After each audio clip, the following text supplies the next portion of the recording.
पश्चिम बंगाल से सियासत का पारा इस वक्त अपने चरम पर है।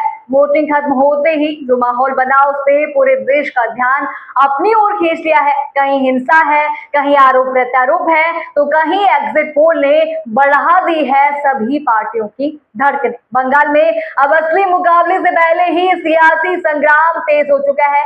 नमस्कार, मैं हूं आपके साथ राधा राणा और आप देख रहे हैं लोकहित क्रांति न्यूज।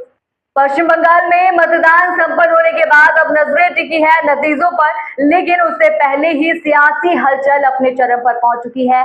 एग्जिट पोल सामने आने के बाद सभी राजनीतिक दलों में बेचैनी साफ देखी जा सकती है। इस बीच सबसे बड़ा विवाद तब खड़ा हुआ जब सीएम ममता बनर्जी खुद भावनीपुर के इस स्ट्रांग रूम में पहुंच गए। बताया जा रहा है कि वे करीब 4 घंटे तक वहां मौजूद रही। इस दौरान भारतीय जनता पार्टी के कार्यकर्ताओं ने उन पर गंभीर आरोप लगाए और कहा कि नियमों का उल्लंघन करते हुए बड़ी गाड़ी के साथ स्ट्रांग रूम के पास पहुंचा गया। जी हां, वहीं ममता बनर्जी ने इन आरोपों को सिरे से खारिज करते हुए उन्होंने कहा कि उनके एजेंट को गिरफ्तार किया गया और यदि कोई ईवीएम से छेड़छाड़ करने की कोशिश करेगा तो वे इसका विरोध करेंगे। उन्होंने जनता से शांति बनाए रखने की अपील भी की और अपनी जीत को लेकर भी उन्होंने जो है वहां पर भरोसा जताया। अगर एग्जिट पोल के आंकड़ों की बात करें तो तस्वीर बेहद ही दिलचस्प यहाँ पर नजर आ रही है। कुछ सर्वे में बीजेपी को बढ़त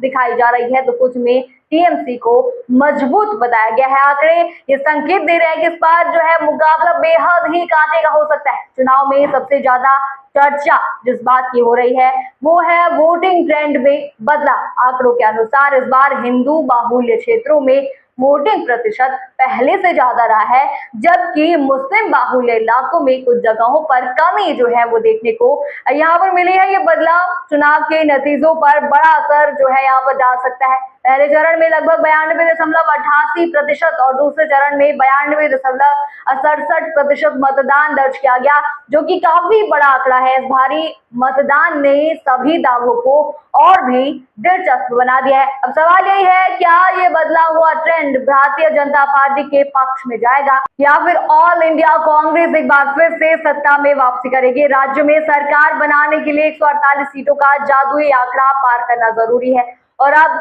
सारी तस्वीरें 4 तारीख को साफ हो जाएगी जब नतीजे जो है वो सामने आ जाएंगे। फिलहाल बंगाल में माहौल पूरी तरह से गर्म है और हर कोई बस नतीजों का इंतजार यहाँ पर कर रहा है। आपके हिसाब से अब बंगाल में किसकी सरकार बनेगी? अपनी राय हमें कमेंट सेक्शन में जरूर बताइए। फिलहाल के लिए बस इतना ही। ऐसी ताजा और बड़ी खबरों के लिए जुड़े रहिए लोकहित क्रांति न्यूज के साथ।